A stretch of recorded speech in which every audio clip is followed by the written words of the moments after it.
喺咁嘅情況下呢，我就會建議用一種叫做拋磚引玉式嘅邀請發言嚟到去，希望達到態度有禮貌啊，亦都能夠幫手帶個小討論嘅。咁何謂拋磚引玉式嘅邀請發言呢？其實你代入翻嗰位唔出聲嗰位考生個心，可能佢係諗住坐到夠鐘就當完成責任㗎。咁所以其實可能成個小討論佢係冇心參與，佢係冇聽過之前其他啲考生講句乜，所以你其實叫佢講嘢呢，根本未必幫到佢。相反，如果你係例如咁考生三我哋頭先呢就依條咁嘅題目，我哋有邊幾位考生個立場係贊成嘅，邊幾位立場係反對嘅？咁佢哋贊成嘅原因係因為呢啲，反對嘅原因係因為呢啲。咁其實你個立場係贊成定反對，同埋基於咩原因㗎？咁你首先你嗌醒咗佢，然後你再俾翻啲基本嘅資料佢，睇下佢可唔可以諗到嘢嚟到去講。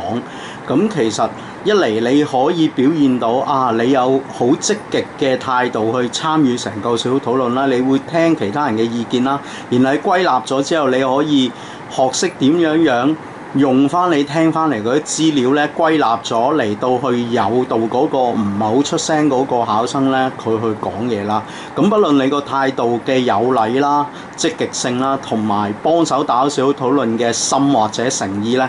都絕對呢幾方面都可以值得加分嘅。咁另外亦都有啲人啦，佢唔知點解可能學壞師啦，仲係諗住拗贏人就會攞5星星啦，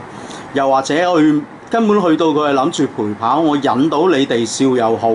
我同你哋嗌晒交，搞到你哋攬炒一齊衰亦好。咁你遇到呢啲人嗰陣時，你要搞清楚，就算你真係想出去揼佢一身，呢啲係你考完試，你作為一個唔係考生嘅身份，你要做嘅嘢。相反，你喺個市場嗰度你要做嘅嘢就係你要考慮點樣幫手帶嗰個小討論。所以其實你可以做嘅就係